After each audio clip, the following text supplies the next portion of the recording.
Deborah Lefauve. Deborah Lefauve was born in 1980 in Riverview, Florida. Her childhood appeared relatively normal on the surface, though she experienced challenges that would later be cited in court proceedings. She transferred from East Bay High School to Bloomingdale High School, graduating in 1998. During and after high school, she worked as a model for a local agency called Makes and Models, appearing in print advertisements and promotional materials. Lefauve attended the University of South Florida and earned a degree in English in 2002. That same period was marked by profound family tragedy when her sister Angela died in a car accident involving another driver under the influence in 2001. The loss of her sister deeply affected Lefauve and her family. In 2003, Lefauve married Christian Owen Lefauve, though the marriage would later end in divorce in 2005, as a direct result of the scandal that would consume her life. She began her teaching career at Greco Middle School in Temple Terrace, Florida. To students and colleagues, she appeared to be a dedicated young teacher starting what seemed like a promising career in education. She was attractive, outgoing, and seemed genuinely passionate about teaching and connecting with students. Parents trusted her with their offspring. Students liked her classes and found her engaging. Nothing about her outward presentation suggested anything concerning to those around her in the school community. But in 2004, Lefauve's life changed dramatically when her inappropriate relationship with a student came to light. The relationship had occurred in various locations, including her classroom and her vehicle, over a period of months. The situation was discovered when a cousin of the student overheard conversations about what was happening and reported it to authorities, triggering an investigation that would eventually become national news. When investigators began looking into the allegations, they found substantial evidence supporting the claims. Lefauve eventually provided recorded confessions during the investigation that confirmed the inappropriate relationship had occurred on 4 separate occasions in different locations. The evidence was overwhelming and undeniable. Law enforcement had documentation that left no room for alternative explanations or defenses based on misunderstanding. The case quickly became national news and a tabloid media sensation. Lefauve's appearance and the circumstances of the case made it a constant fixture in news coverage. News outlets extensively covered every development in the case, often focusing on her appearance in ways that drew criticism. The coverage raised important questions about how such situations are perceived differently based on the gender of the perpetrator compared to how male teachers in similar situations are portrayed.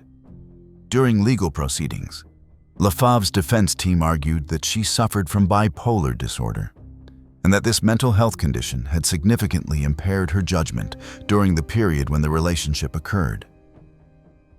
They claimed that her sister's death and other personal traumas had affected her mental state and contributed to poor decision-making. However, prosecutors and many observers noted that mental health struggles do not excuse criminal behavior or abuse of the power imbalance inherent in teacher-student relationships. Lefauve ultimately pleaded guilty and received house arrest and probation rather than prison time. This sentence sparked significant controversy and heated debate about gender bias in the justice system. Many legal experts and commentators pointed out that male teachers in similar situations typically receive much harsher sentences, including lengthy prison terms. The disparity in sentencing based on gender became a focal point of discussion in legal and social circles nationwide. Her probation ended in 2014 after various appeals and modifications to the original terms. During and after her legal case, Lefauve made public statements apologizing for her actions and expressing remorse. She acknowledged in later interviews that she had been the adult in the situation and bore full responsibility regardless of any mental health issues she experienced. She attempted to explain how her judgment had been impaired, but accepted that this did not excuse her actions. The victim in the case reported experiencing psychological trauma that lasted for years following the incidents. The impact on the student demonstrated that regardless of gender dynamics or public perception, such situations cause real psychological harm to those involved, contradicting some public commentary that minimized the seriousness because the perpetrator was female. In 2014, a biography about LaFave written by Joe Zuniga was published that detailed her remorse and ongoing struggles with mental health. The book described her attempts to understand her actions and take responsibility for the harm she caused. It portrayed someone trying to rebuild her life after destroying her career and reputation through her own actions. As of 2026, LaFave lives quietly in Tampa under the name Deborah Beasley. She is married to James Williams and is a mother of 2 offspring. She has largely stayed out of the public eye since completing her sentence, focusing on her family and personal life, away from media attention and public scrutiny. The LaFave case became one of the most widely discussed examples of teacher misconduct in modern American history. It raised important questions about how society views such situations differently based on gender. It also highlighted the profound breach of trust that occurs when educators exploit their positions of authority over students. Her case prompted many school districts to review their policies and training regarding appropriate boundaries between teachers and students. It became a cautionary tale used in teacher training programs across the country about the importance of maintaining professional boundaries. The lasting impact of the LaFave case extends beyond the individuals directly involved. It changed conversations about how these situations are handled legally and how they are perceived publicly. The gender disparities in sentencing that her case highlighted continue to be debated in legal circles today. Some cases involve patterns that span decades rather than individual incidents. Kevin Ricks. Kevin Ricks was born in 1960 and graduated from high school in 1978. He attended the University of North Carolina at Chapel Hill, graduating in 1983. He married a woman named Abby, whom he had met at a summer camp during his younger years. They built what appeared to be a normal family life together. Ricks pursued a career in education that took him to various locations across the country and internationally. He taught at schools across the United States and even spent time teaching in Japan. He also participated in international exchange student programs, hosting students from other countries in his home.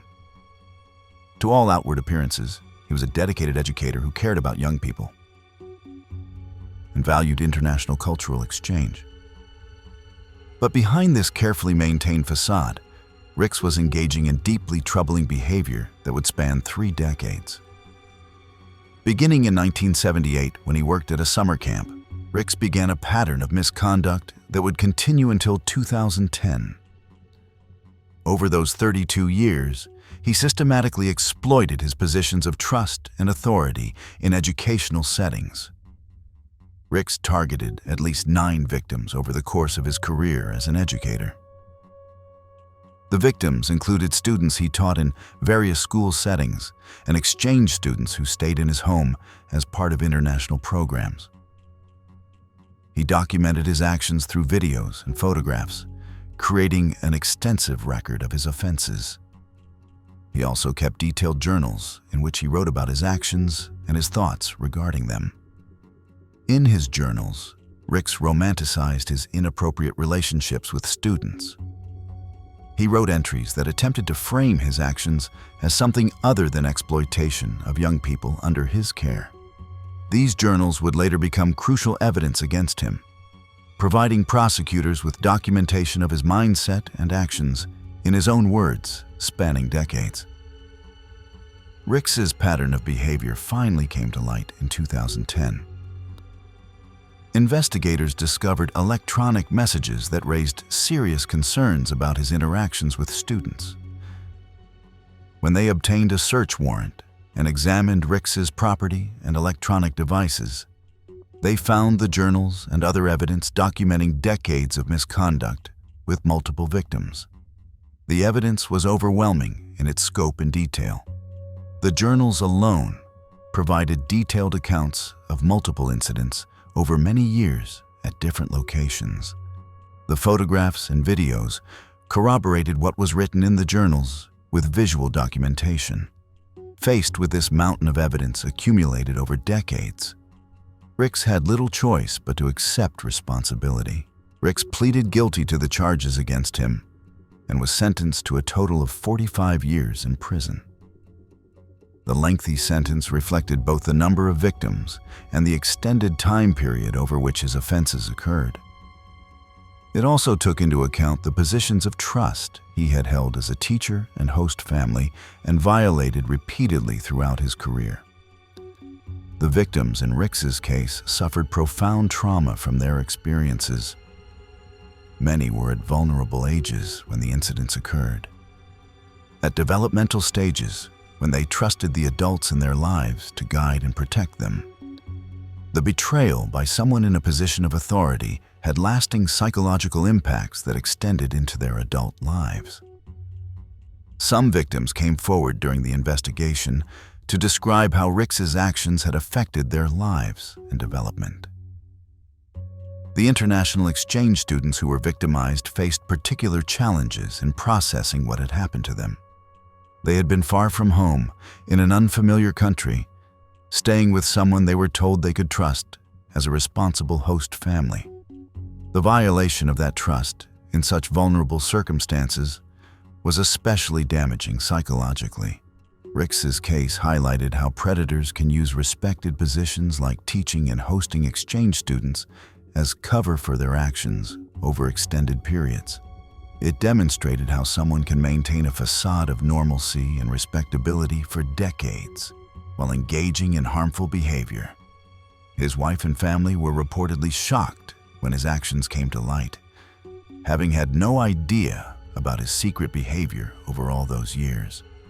The case also showed the critical importance of thorough background checks and oversight in educational settings.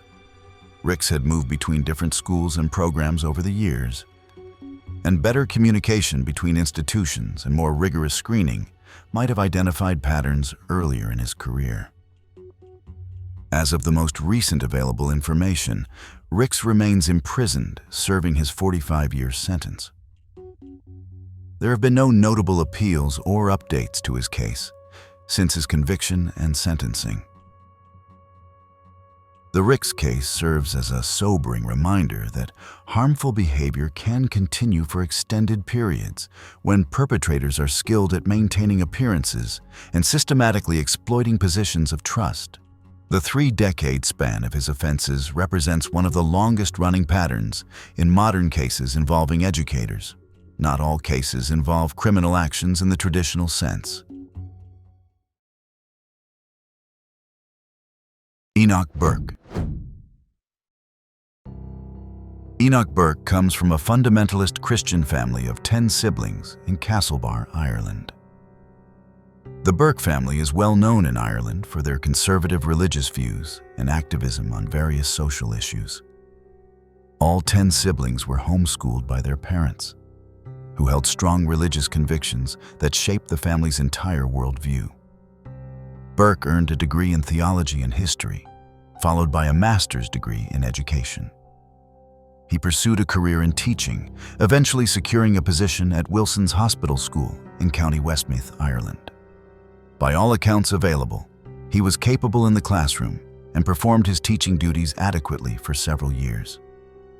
The situation that would define Burke's public life and lead to his repeated imprisonments began in 2022. A student at the school asked to be addressed using they/them pronouns. The school administration directed staff members to respect the student's request as part of their inclusive policies. Burke refused, stating that using such pronouns conflicted with his religious beliefs about gender being binary and determined at birth. The school placed Burke on paid administrative leave while they addressed the situation and determined next steps. But Burke did not accept the administrative leave decision. Instead, he continued to show up at the school daily, attempting to enter the building and teach his classes despite being told he was not permitted on campus during his suspension. School administrators obtained a court order requiring Burke to stay away from the school property while the employment situation was resolved. Burke ignored the court order completely. He continued arriving at the school each day, attempting to enter and stating he had a right and duty to teach his students. This led to his first arrest for contempt of court. Burke was ultimately dismissed from his teaching position in 2023 for his refusal to comply with school policies and court orders. However, his dismissal did not end the situation. Burke continued to appear at the school grounds repeatedly, leading to additional contempt of court charges each time he violated court orders to stay away.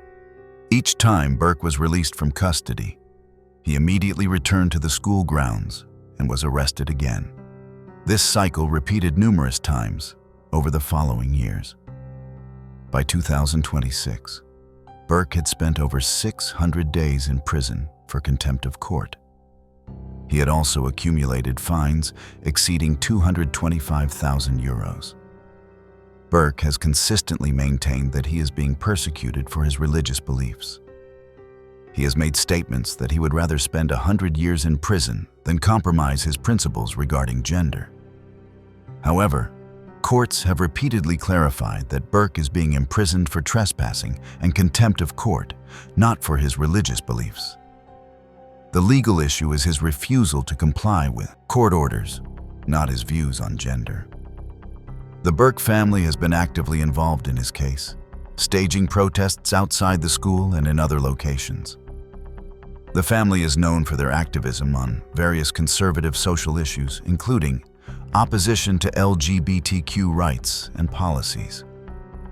They view Enoch's situation as an attack on religious freedom and traditional values. Burke's case has become a cause célèbre in certain circles, both in Ireland and internationally. Some view him as standing up for religious freedom and the right to hold traditional beliefs. Others see him as someone who refuses to accept that his personal beliefs cannot override his professional responsibilities and court orders. The case raises complex questions about the balance between religious freedom and inclusive policies in educational settings. It also demonstrates how refusal to comply with legal processes can result in ongoing consequences, regardless of the underlying ideological disputes. As of January 19, 2026, Burke remained in prison for continued contempt of court. There is no indication that he plans to change his approach or comply with court orders to stay away from the school. The standoff between Burke and the legal system appears likely to continue indefinitely as long as he maintains his current stance.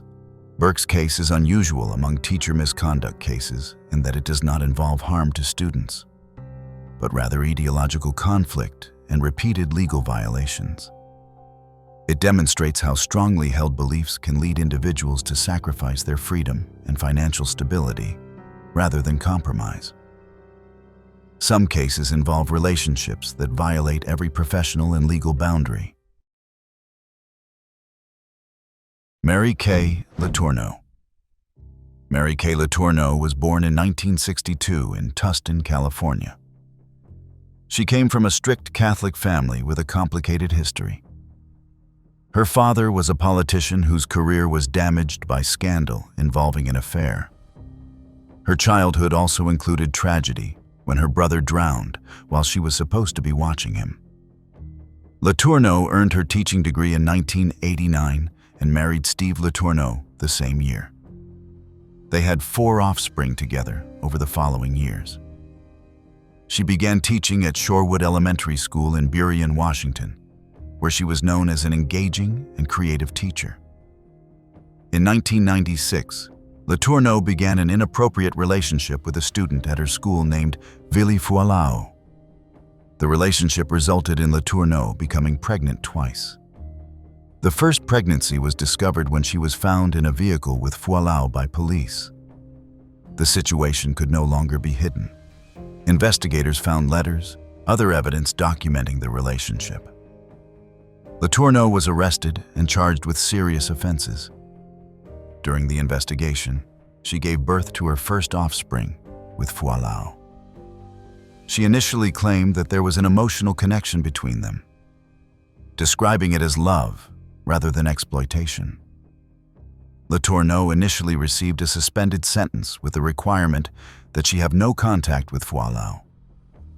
However, she violated this condition almost immediately. She was found in a vehicle with Foileau again and was arrested for violating the terms of her sentence. At this point, she was pregnant with their second offspring. The violation of her sentence conditions resulted in Letourneau being sent to prison. She was sentenced to serve 7.5 years. She gave birth to her second offspring while in custody. Her husband Steve divorced her during her imprisonment. She also became a registered offender as a result of her conviction. While Letourneau was in prison, family members cared for the 2 offspring she had with Foileau. She maintained that her relationship with Foileau was genuine love and that they would be together when she was released.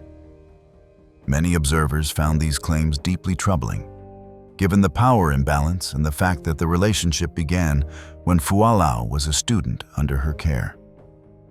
Letourneau was released from prison in 2004 after serving her full sentence. Upon her release, she successfully petitioned to have the no-contact order lifted.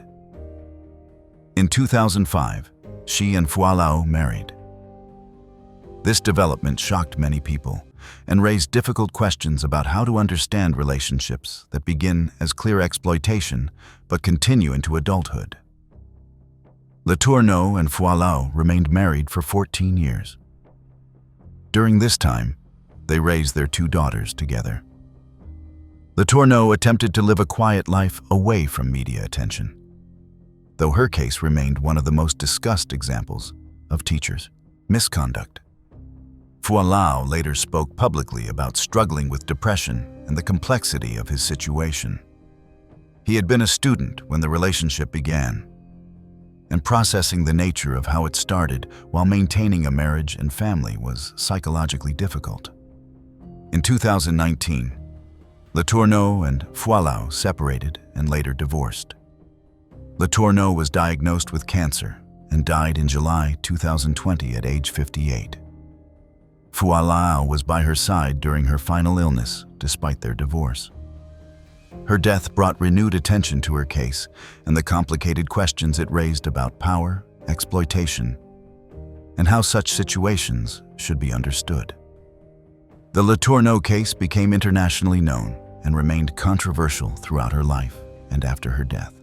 It raised profound questions about how society should view situations where illegal relationships that begin with clear power imbalances continue into what appears to be consensual adult relationships. The case even inspired the film May December, which explored similar themes. Some cases involve institutions that failed to protect those in their care. Stefan Zappi. Stefan Zappi worked as an elementary school teacher for the Vicenza Elementary School in Italy. These schools serve families of American military personnel stationed overseas. The position required trust, given the vulnerable nature of the students and their families' reliance on the school while serving far from home. Between 2006 and 2010, Zappi engaged in inappropriate conduct with 4 students at the school. The students were in the early elementary grades. Zappi exploited his position as a trusted teacher and the access it gave him to vulnerable young people whose parents were serving their country overseas. Reports from the investigation suggested that Zappi used what was described as an encouraging persona to gain the trust of students and their families. He presented himself as a caring educator who took special interest in his students' well-being. This allowed him to create situations where he had access to students. Misconduct was not discovered until 2020, a full decade after Zappi's last documented offense at the school. The case came to light when a former student reported what had happened years earlier. This report triggered an investigation that uncovered additional victims. When investigators examined Zappi's history and interviewed other former students, they identified a pattern of behavior spanning 4 years. Multiple victims came forward describing similar experiences. The investigation revealed that complaints or concerns had been raised during Zappi's time at the school, but had not been adequately investigated or addressed. The trial included testimony from multiple victims who had to recount their experiences from when they were young students. The emotional impact on the victims was evident in court proceedings. They described how the incidents had affected their development and their ability to trust authority figures. The evidence presented at trial was substantial, and Zappi was convicted on multiple counts. The prosecution emphasized the breach of trust involved when someone in Zappi's position exploits it to harm the very students they are supposed to protect and educate. In 2023, Zappi was sentenced to life in prison. The lengthy sentence reflected the serious nature of his offenses, the number of victims, and the particular betrayal of trust involved in his position teaching offspring of military families. The Zappi case highlighted failures in oversight and reporting systems. The fact that concerns had been raised but not adequately investigated demonstrated systemic problems. It raised questions about how institutions respond to complaints about educators and whether enough is done to protect students. Victims in the case expressed that they felt their earlier complaints had been ignored or minimized. This added to their trauma, as they felt the institution had failed to protect them even when given opportunities to intervene. The delayed discovery and prosecution meant years of wondering whether anyone would believe them or take action. The case prompted reviews of policies and procedures for handling complaints about educators in Department of Defense schools. It became an example of why robust reporting and investigation systems are essential in educational settings. Zappi remains in federal prison, serving his life sentence. There is no possibility of release. The case stands as one of the more serious examples of an educator exploiting a position of trust with young students. Some patterns of harmful behavior span decades and institutions. James Talbot. James Talbot was born in 1937 or 38 and became a Jesuit priest. He worked as both a teacher and coach at prestigious Catholic schools in the northeastern United States. His primary positions were at Boston College High School and Cheverus High School. Talbot's misconduct spanned from the 1970s through the 1990s, a period of approximately 20 years. During this time, he held positions of authority and trust as both an educator and religious figure. He targeted numerous students, exploiting both his role as a teacher and his position as a priest to gain access to victims. The full extent of Talbot's actions was not revealed until 1998, when victims began coming forward. The initial reports triggered an investigation that uncovered many more victims than initially suspected. As the investigation proceeded, the number of identified victims grew substantially. Ultimately, evidence suggested that Talbot had harmed 88 to 89 students over the course of his career. The victims were spread across multiple institutions where Talbot had worked. The pattern showed someone who systematically exploited his positions for decades. Talbot faced multiple legal proceedings as cases were built against him. He was first sentenced to 6 years in prison in 2005. After serving that sentence, additional charges resulted in another 3-year sentence in 2018. In total, he served approximately 9 years in prison across the various sentences. Beyond criminal penalties, Talbot faced civil litigation from victims. A settlement was reached for $5.2 million to compensate victims for the harm they had suffered. The financial settlement acknowledged the damage done, but could not undo the psychological trauma experienced by dozens of individuals. The victims in Talbot's cases described profound and lasting impacts on their lives. Many struggled with trust issues, psychological problems, and difficulty in relationships as adults. The betrayal by someone who held both educational and religious authority was particularly damaging for many victims who came from Catholic families. Talbot's case became one of many that emerged during the broader Catholic Church clergy scandal. It highlighted how institutions had failed to protect young people in their care and had sometimes covered up or minimized complaints about priests and teachers. The pattern of moving problematic clergy between institutions without proper accountability enabled predators like Talbot to continue harming students for years. When Talbot was finally held accountable, many of his victims were adults who had lived with the trauma for decades. Some expressed that they had reported concerns years earlier, but were not believed or were told to remain quiet. The institutional failures compounded the direct harm caused by Talbot. James Talbot died in July 2024. He was in his late 80s at the time of his death. When asked about their feelings regarding his death, some victims expressed indifference, noting that his death did not undo what he had done to them or erase their trauma. The Talbot case represents the intersection of teacher misconduct and clergy misconduct. His dual roles gave him multiple avenues to exploit trust and authority.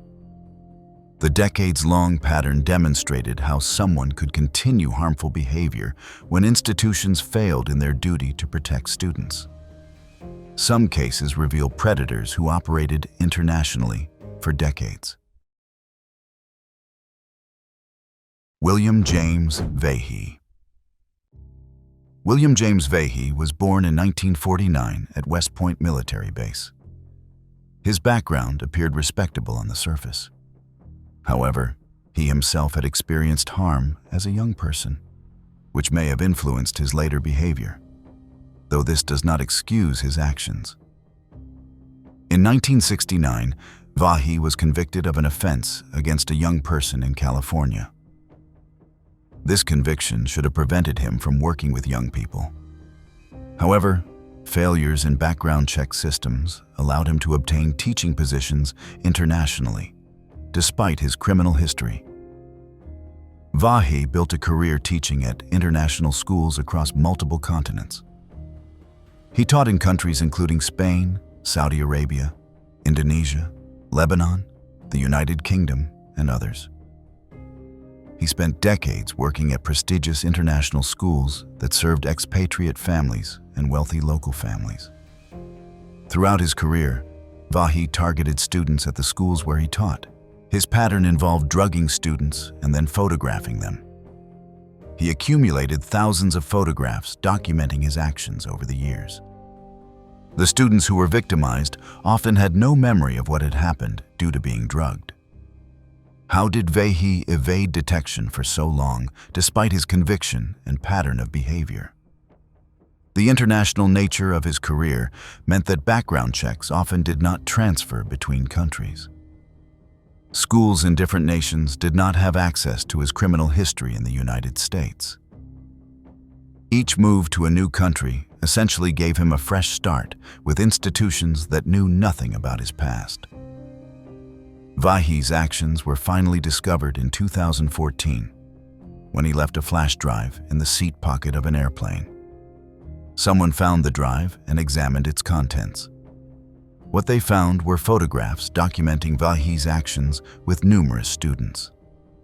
The finder reported the discovery to authorities. When investigators began examining the flash drive, they were shocked by the scope of what they found.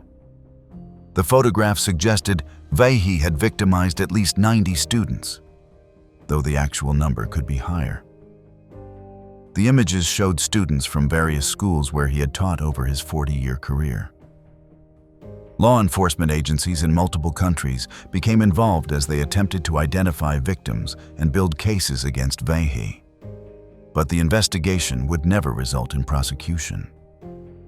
Vahey died by his own hand in March 2014, shortly after his actions were discovered, but before he could be arrested. His death meant that victims would never see him face justice in court. However, his identification allowed many former students to understand what had happened to them. Some had vague memories or suspicions, but had never known for certain. The discovery provided answers, but also reopened trauma for many victims. The Vahey case prompted serious examination of background check systems for international educators. The case revealed catastrophic failures in how schools verify the backgrounds of teachers they hire. Someone with a conviction should never have been able to build a 40-year career teaching young people internationally. Schools where Vahey had worked reached settlements with victims who came forward. The institutions acknowledged that they should have conducted more thorough background checks and that their failures had enabled Vahey's actions. But financial compensation could not undo decades of harm. The international nature of the case made it particularly complex. Victims were scattered across multiple continents.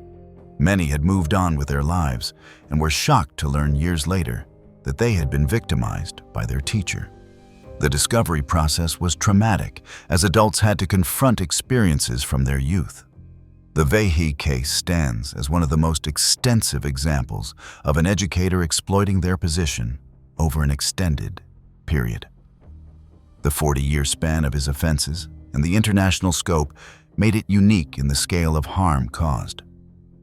It demonstrated how systemic failures in oversight and communication between institutions can enable predators to continue operating for decades.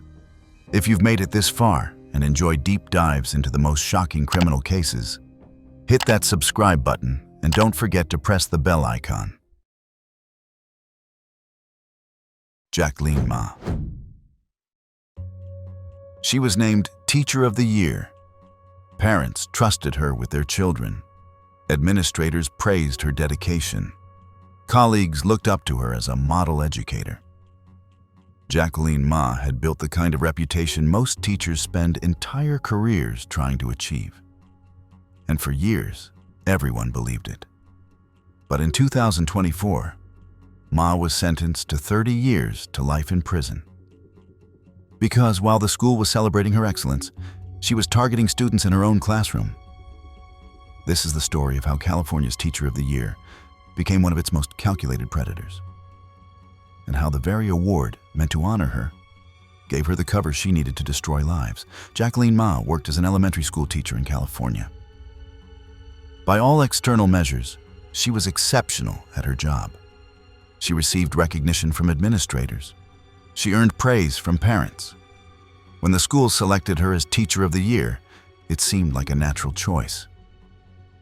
Here was someone who appeared genuinely dedicated to children's education and well-being.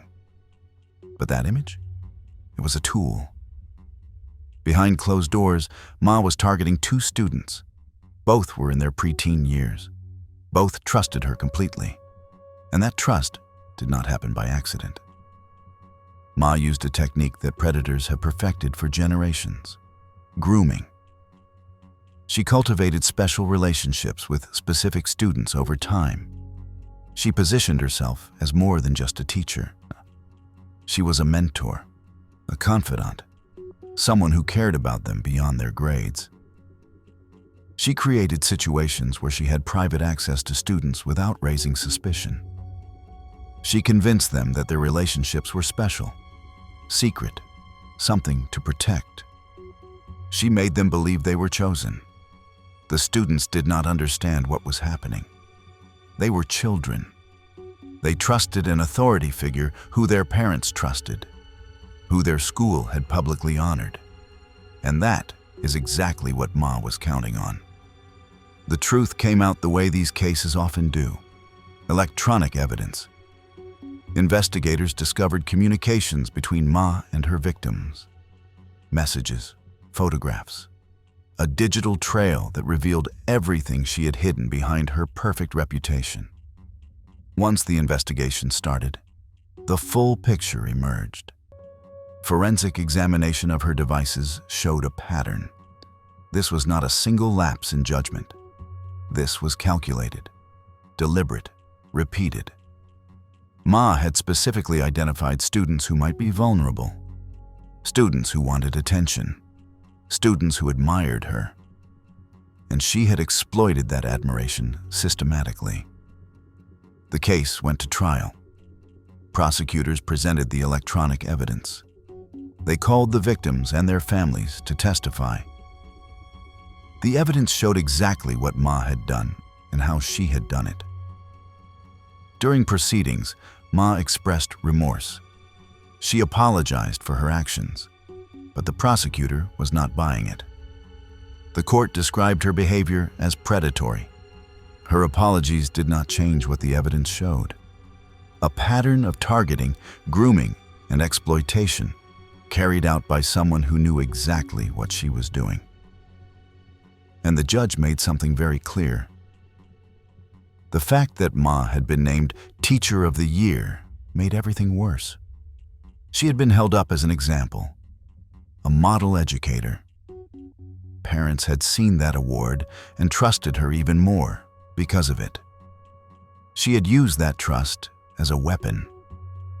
In 2024, Jacqueline Ma was sentenced to 30 years to life in prison. The lengthy sentence reflected multiple factors: the young ages of her victims, the serious nature of the offenses, and the profound breach of trust involved when an honored educator exploits the children she was supposed to protect. The victims and their families spoke at sentencing. What they described went beyond anger at Ma personally. They felt betrayed by the entire system. The school had honored this woman. They had presented her as a model for other teachers. They had given her credibility and access that she used to harm children. The Teacher of the Year designation had made parents less likely to question her, less likely to wonder why she wanted extra time with their children, less likely to see the warning signs that might have been obvious with someone else. The psychological impact on the victims was severe. They had trusted Ma as a mentor. They had been manipulated into situations they could not fully understand at their ages. Processing what happened required extensive therapy. Learning that they were victims, not willing participants, was a painful journey. After Ma's conviction, school administrators reviewed their policies. How do you screen for predators who look like model teachers? How do you catch someone whose public image is perfect? The case became a training example, a warning about grooming behavior, a reminder that awards and recognition do not mean someone is safe. As of the most recent information, Jacqueline Ma remains in prison serving her sentence. She will not be eligible for parole consideration until she has served the minimum 30-year term. The victims and their families have said they hope she serves the maximum possible time. Jacqueline Ma's case is a reminder that the people who appear most trustworthy can sometimes be the most dangerous. Her status as an honored educator made everyone less likely to question her. Her award gave her credibility she did not deserve. And she used both to harm the children she was supposed to protect. The same title that made parents trust her is now the detail that makes her betrayal impossible to forget. Dennis Hastert. Dennis Hastert was born in 1942 in Aurora, Illinois. He grew up in a farm family in the area and pursued a career in education and coaching. From 1965 to 1981, Hastert worked as a teacher and wrestling coach at Yorkville High School in Illinois. During this time, he was known in the community as Coach Hastert and was involved in the lives of many students. But during his years as a coach, Hastert engaged in inappropriate conduct with multiple students. Evidence would later show that he had inappropriate contact with at least 4 students during his time at Yorkville High School. The incidents occurred in the 1960s and 70s, when Hastert was in his 20s and 30s. How did these incidents remain hidden for decades? The victims did not come forward at the time. Some were ashamed or confused about what had happened.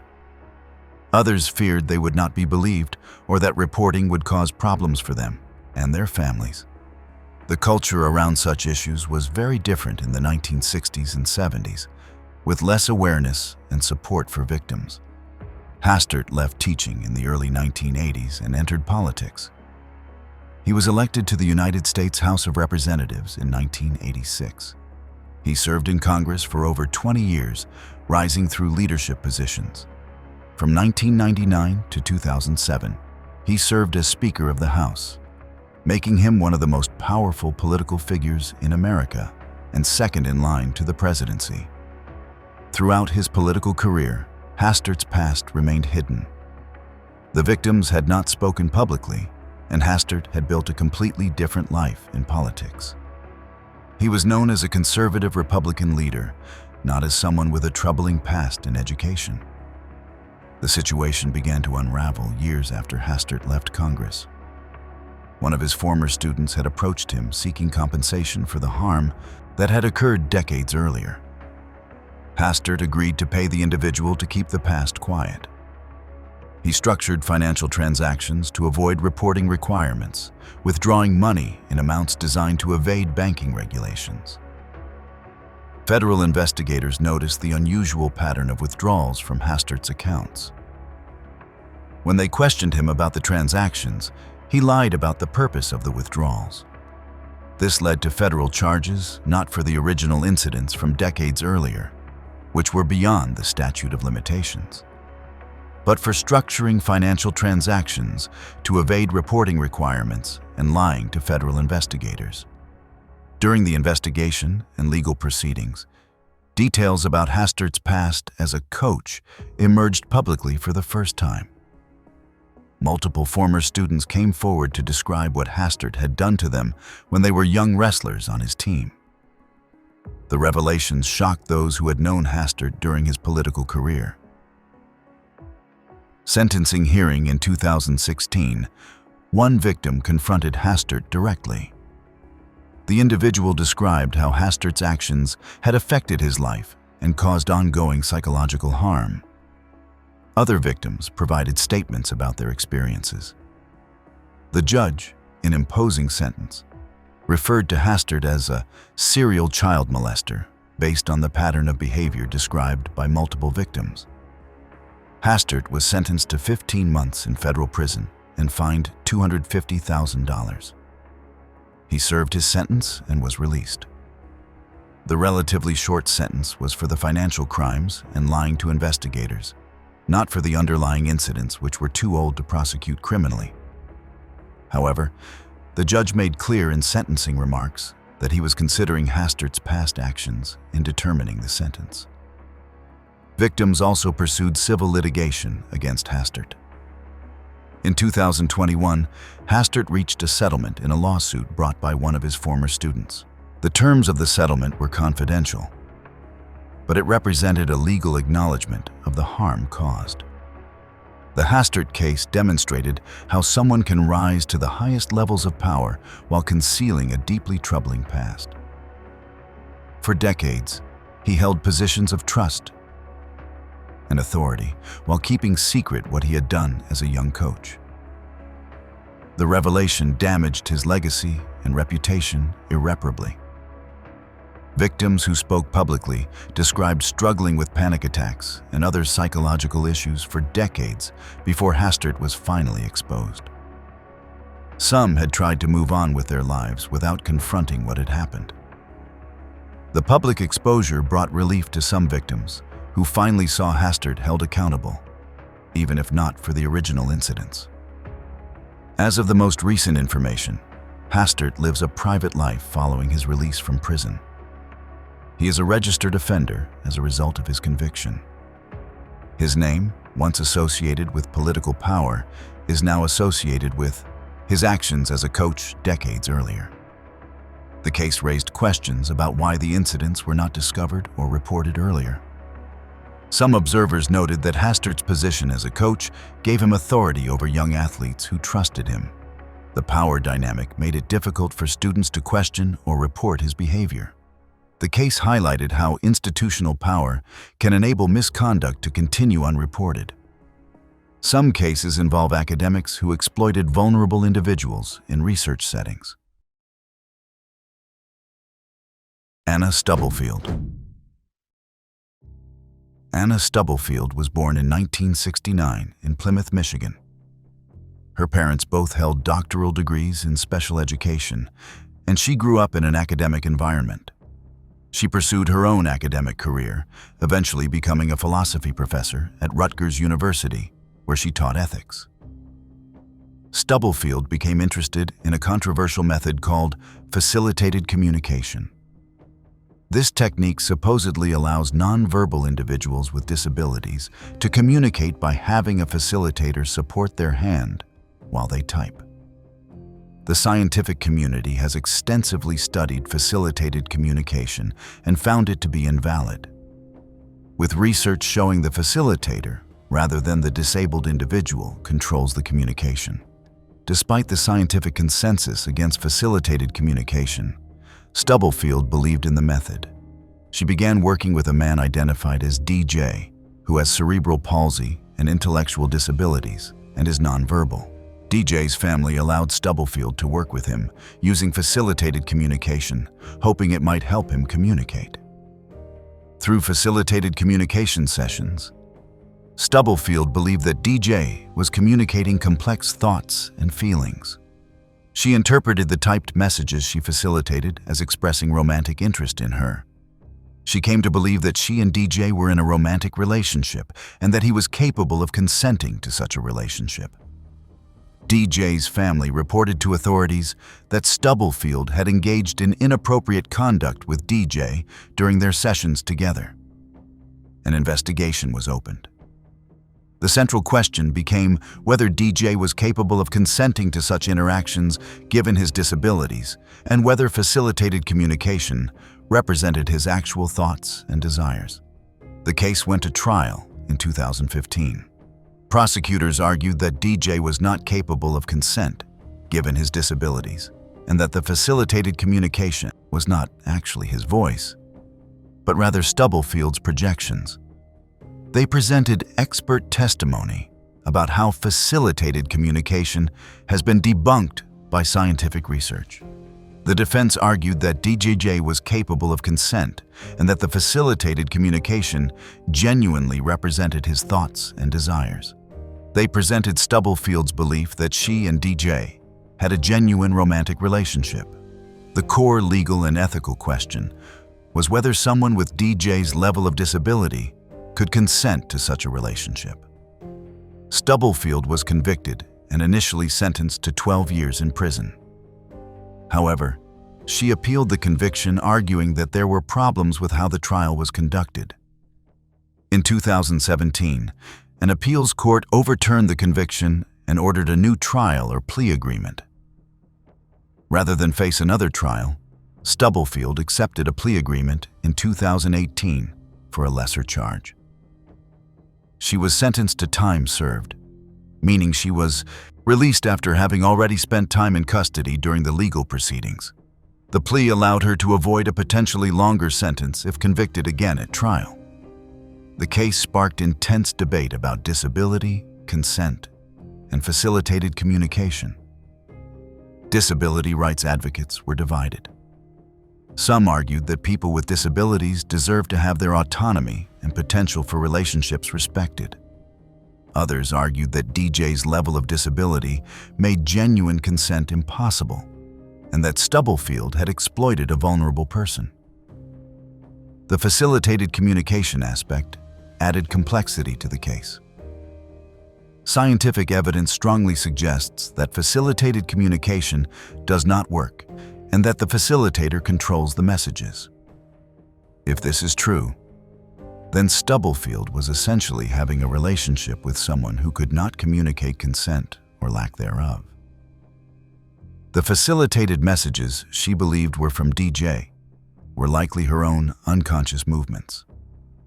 The case was featured in a June 2024 Netflix documentary that explored the complex issues involved. The documentary presented different perspectives on what happened and whether Stubblefield genuinely believed DJ was consenting or whether she knowingly exploited someone incapable of consent. DJ's family has maintained that he was incapable of consent and that Stubblefield exploited him. They have stated that the facilitated communication was not legitimate and that DJ could not have expressed the thoughts attributed to him. They view what happened as exploitation of their vulnerable family member by someone in a position of authority as a researcher and academic. Stubblefield has maintained that she believed her relationship with DJ was genuine and consensual. She has stated that she was deeply in love and thought DJ felt the same way based on the facilitated communication. Whether this belief was genuine or a rationalization remains debated. The case highlights the vulnerability of individuals with significant disabilities and the potential for exploitation by those in caretaking or research roles. It also demonstrated the dangers of believing in techniques like facilitated communication that lack scientific support. Stubblefield's academic credentials and position as an ethics professor made her actions particularly troubling. As of recent information, Stubblefield maintains a low profile following her release. Her academic career was destroyed by the case and conviction. The case remains controversial and is often discussed in contexts of disability rights, consent, and the ethics of research with vulnerable populations. Some cases involve repeated violations of court orders and probation terms.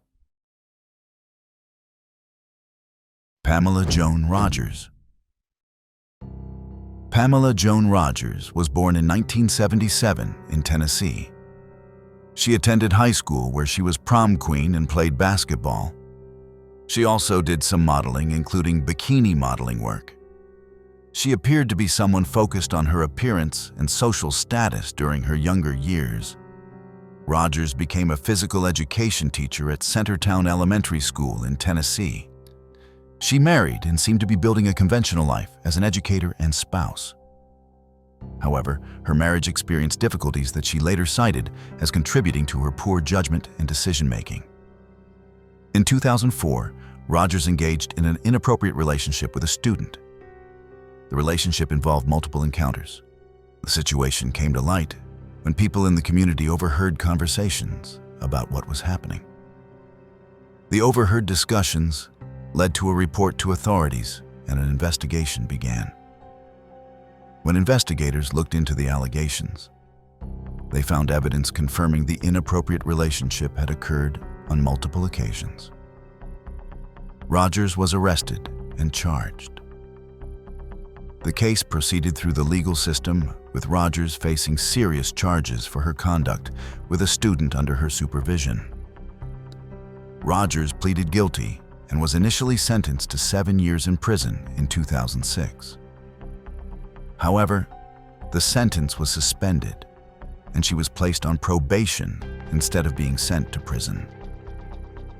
The conditions of her probation specifically prohibited her from having any contact with the victim. But Rogers violated the probation terms almost immediately. While on probation, she sent explicit text messages and photographs to the victim. This continued contact with the victim violated the most fundamental condition of her probation. When authorities discovered the violations, Rogers was arrested again for violating probation. The probation violations demonstrated that Rogers either did not understand or did not care about the seriousness of the situation. Despite being given a chance to avoid prison through probation, she continued the inappropriate contact. This suggested a lack of impulse control or a refusal to accept boundaries. Because of the probation violations, Rogers was sent to prison to serve her original sentence. She served approximately 7 years in prison for the original offenses and on the probation violations. During her time in prison, she made statements about being willing to participate in rehabilitation programs. But Rogers's legal troubles did not end when she completed her sentence. In 2015, she was arrested again on charges of smuggling contraband into a facility. This additional arrest resulted in more prison time being added to her record. The repeated violations and continued legal problems suggested someone who struggled with following rules and accepting boundaries. Each violation represented another poor decision that extended her time in the justice system and on the offender registry. Rogers is listed on the offender registry as a result of her conviction. This listing will follow her for life and restricts where she can live and work. The registry ensures that communities where she lives are aware of her conviction. The Rogers case demonstrated how violations of probation terms can result in someone serving time they might have avoided if they had complied with court orders. It also showed how continued poor judgment can lead to escalating legal consequences over time. The case raised questions about why some offenders are given suspended sentences and probation while others serve prison time from the start. Rogers' initial suspended sentence was controversial, with some arguing she should have been imprisoned immediately. The probation violations seemed to confirm concerns that she was not taking the situation seriously. The victim in Rogers' case had to deal with her continued attempts at contact even after legal proceedings. The probation violations meant the victim could not move on because Rogers kept reaching out. This extended the harm beyond the original incidents. As of the most recent information, Rogers has completed her various sentences and remains on the offender registry. The multiple arrests and violations mean her name appears in numerous legal databases and news reports that document her repeated legal problems over more than a decade. Some cases involve particularly severe sentences that reflected multiple incidents.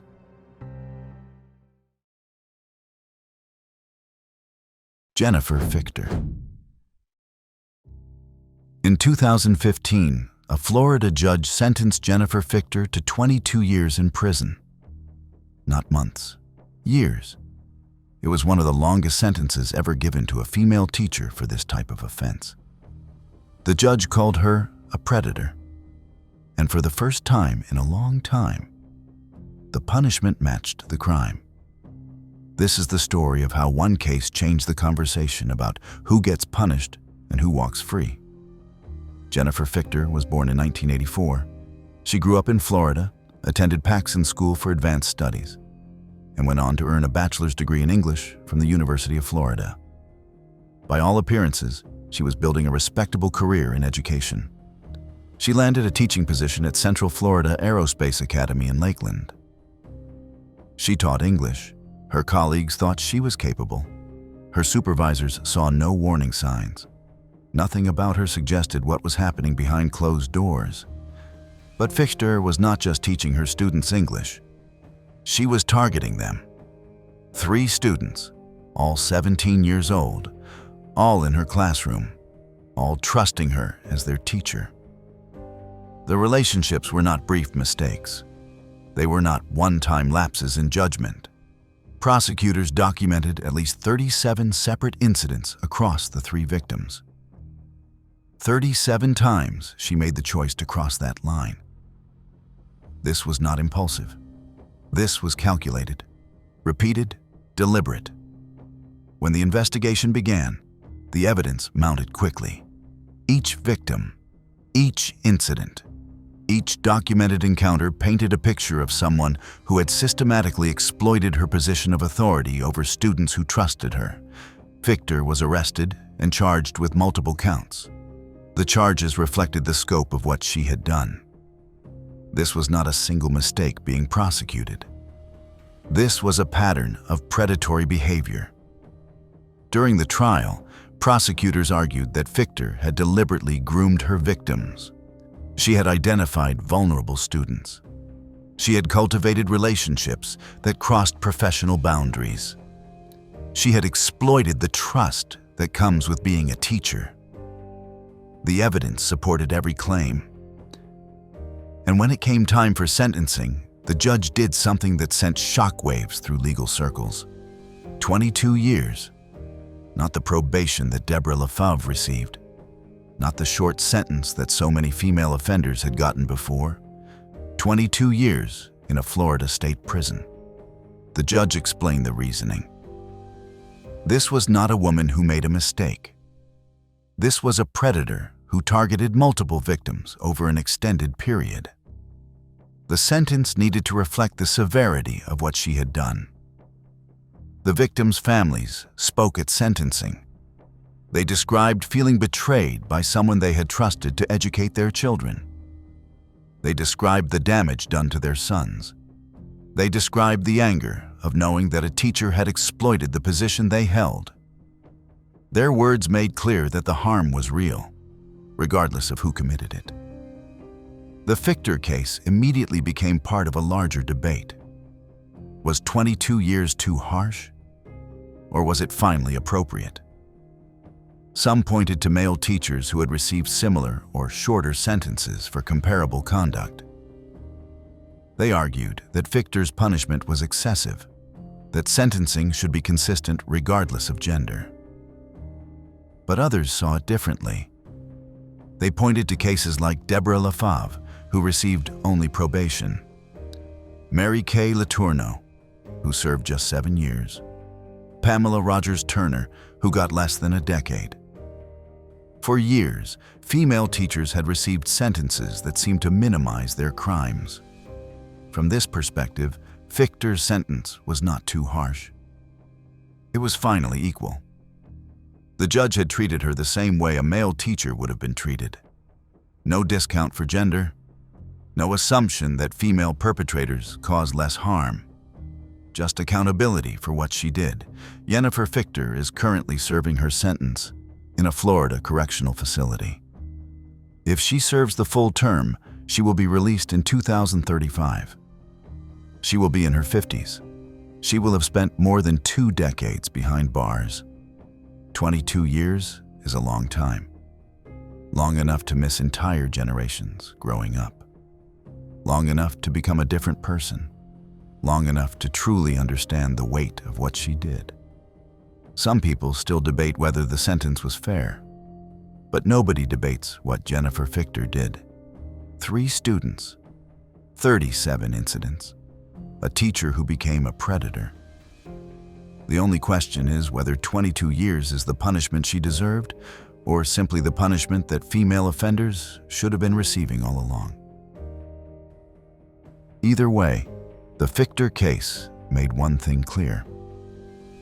The days of probation and light sentences for female teachers are over. Courts are finally willing to impose real consequences, regardless of who commits the crime. And for the victims who trusted someone they should have been able to trust, that shift in the justice system came too late.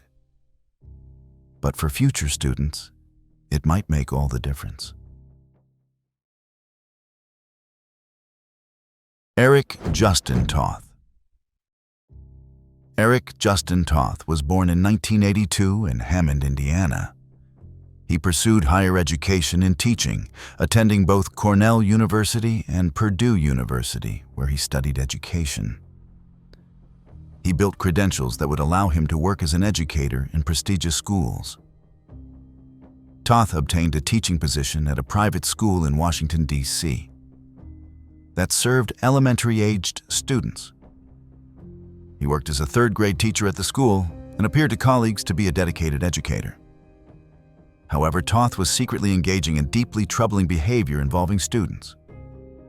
Toth produced inappropriate photographs involving students at the school. The images were discovered when they were found on a school camera that Toth had been using. When school administrators found the images on the camera, they immediately reported the discovery to law enforcement, and Toth was confronted about what had been found. But before he could be arrested, Toth fled. He disappeared before law enforcement could take him into custody. His disappearance triggered an intensive manhunt as authorities sought to locate and arrest him for the serious charges he faced related to the images.